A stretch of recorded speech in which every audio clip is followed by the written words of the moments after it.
Olá, eu sou o Flávio de Souza e talvez você me conheça. Eu trabalhei como autor, roteirista e ator em programas como Mundo da Lua e Castelo Rá-Tim-Bum. Nesse vídeo eu vou falar sobre o Saci, um bicho-papão com cabeça de jacaré e um livro chamado O Museu da Emília. Então, se você gostar, por favor, se inscreva e se curtir, curta também.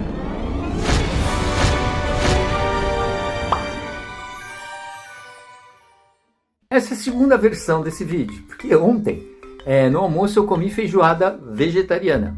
E aí, quando eu fui assistir o que eu tinha gravado, depois de ficar gravando, eu descobri que tinha ficado um pedaço de couve grudado aqui nesse dente, bem aqui na frente. E tudo foi inutilizado, certo? Porque ficou um pouco ridículo. Agora, eu juro que eu escovei os dentes depois do almoço. Só que eu tenho um problema, eu sou distraído.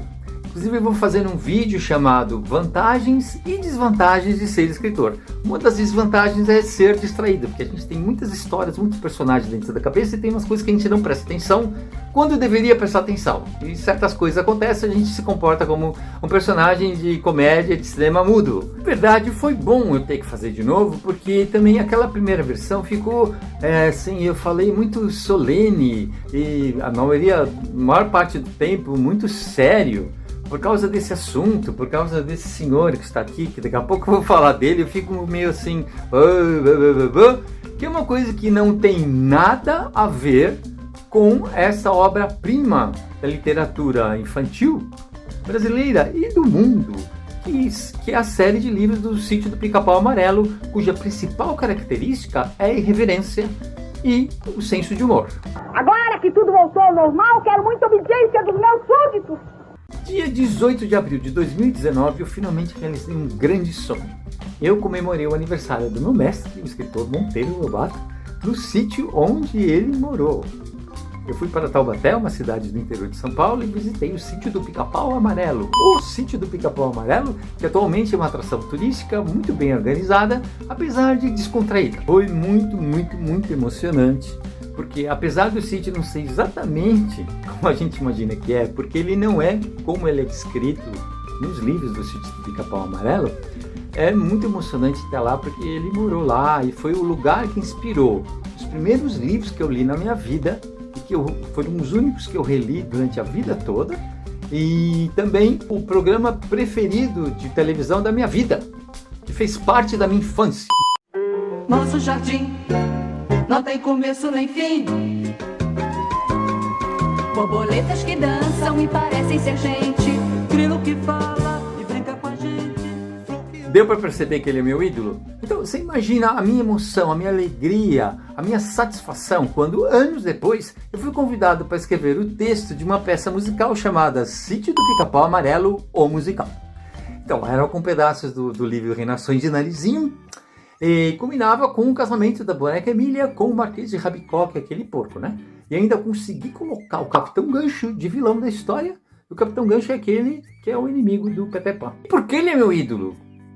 Porque foi com ele que eu aprendi que uma história pode divertir enquanto está ensinando e pode ensinar enquanto está divertindo. Que foi uma coisa muito útil para quando eu participei de certos programas da TV Cultura. Isso, o Lobato foi o primeiro autor que escreveu os livros para crianças com personagens brasileiros que moravam no Brasil, falavam como brasileiros e pensavam como brasileiros, com aptidão, imaginação e reverência, sem seguir aqueles isso não pode, isso não se deve, isso não se faz. Olhem só. Ué, a senhora já tá aí? Não, estou lá, sua bobona. Vim de avião a jato e cheguei primeirona. Largue disso. E 100 anos atrás ele inventou personagens que eram crianças com opiniões. Porque uma coisa era uma boneca falante, espevitada ter opinião, outra coisa era um menino e uma menina terem opiniões e terem oportunidade de expressar as suas opiniões e serem ouvidos e serem levados em conta. Porque criança, mesmo quando era criança, assim, era uma coisa que tinha criança que ficar quieta. Quando os adultos estavam conversando, criança tinha que ficar quieto. E tinha que obedecer, e tinha que dormir cedo, e tinha que não amolar, entendeu? Não tinha essa de ter opinião. E nos livros dele, as crianças têm opinião. Mas não se esqueça de que, além de onças, Na Mata Virgem existem também certas cobras venenosas e aranhas caranguejeiras, daquelas peludas, enormes. Cobra a gente mata com uma paulada, vovó. E aranha? Ora, aranha. Aranha a gente mata assim, não tenho medo. Bom, aí o Saci é o personagem do primeiro livro dele, que foi publicado. Que é o livro O Saci, com Y, Pererê, com 2 acentos. Resultado de um inquérito.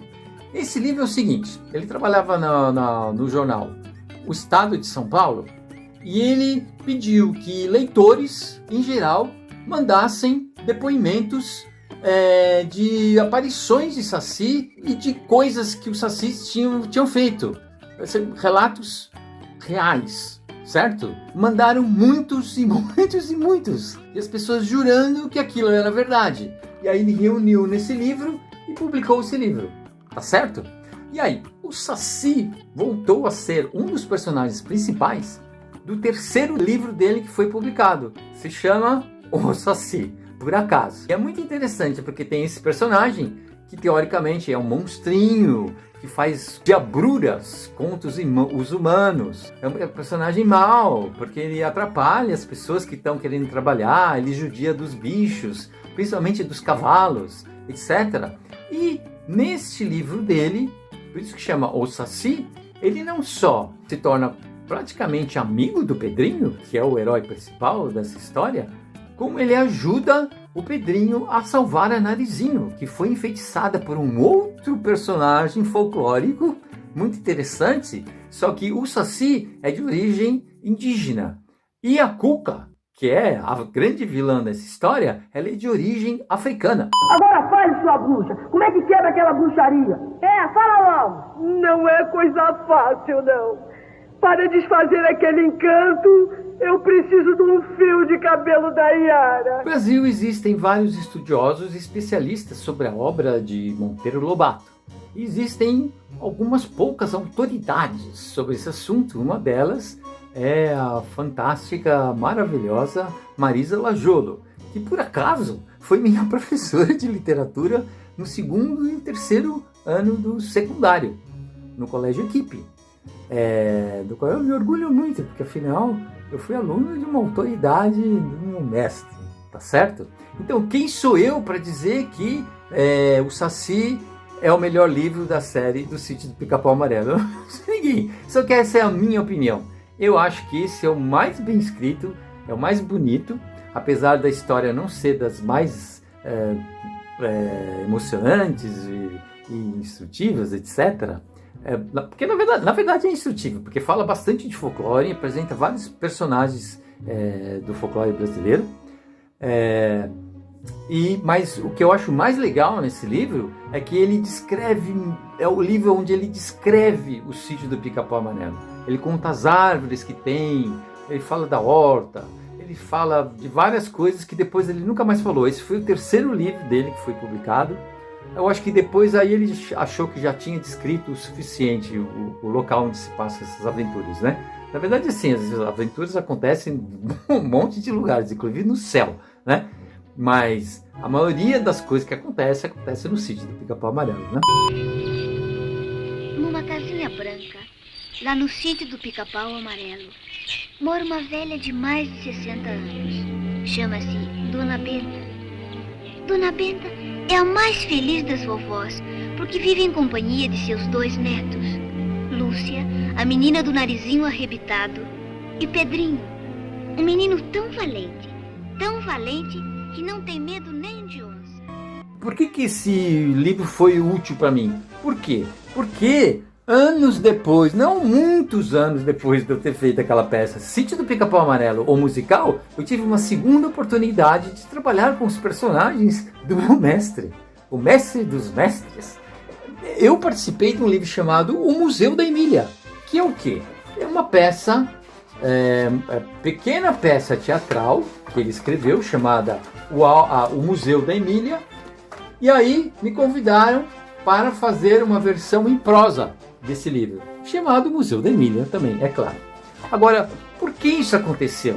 No Brasil, 70 anos depois que o autor morre, a obra dele entra em domínio público. Quer dizer que qualquer pessoa, os herdeiros param de serem donos dos direitos da obra do escritor, e qualquer pessoa pode pegar os personagens, pode pegar as histórias, pode pegar os livros que o escritor escreveu e transformar em peça de teatro, em filme, em vídeo, em programa de televisão, em podcast, do que quiser. A partir de 2019, quase todas as editoras do Brasil publicaram os livros do Sítio do Pica-Pau Amarelo, e algumas fizeram algumas coisas especiais, como a FTD, que por acaso convidou o Flávio de Souza para fazer uma versão prosa de uma peça que o Monteiro Lobato tinha escrito. Então eu fiquei tão emocionado, tão satisfeito, tão empolgado com essa proposta, que escrevi toda uma aventura que acontecia antes de chegar na parte que é a história do que acontece na pecinha, na peça.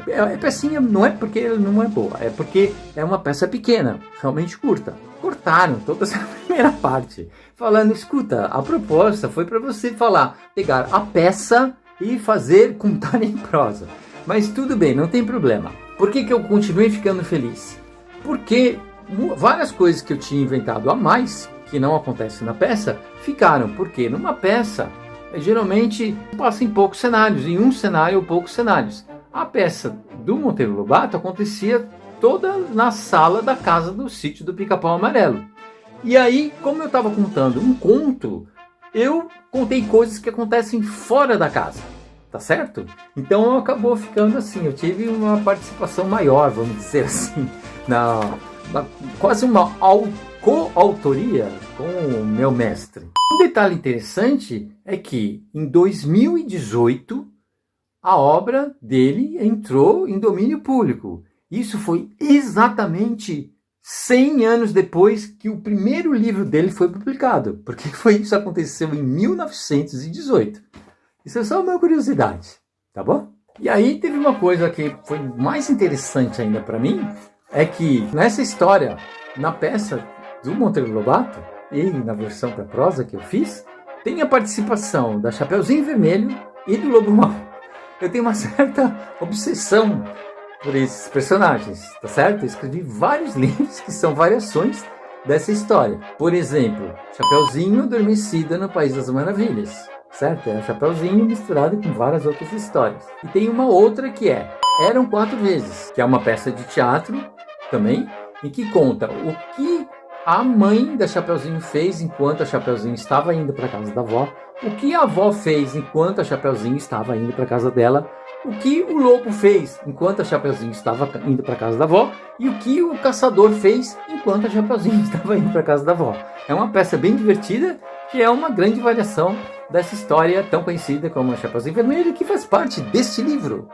Então foi assim, realmente um presente que eu recebi, eu juro, foi um presente que eu recebi participar desse projeto.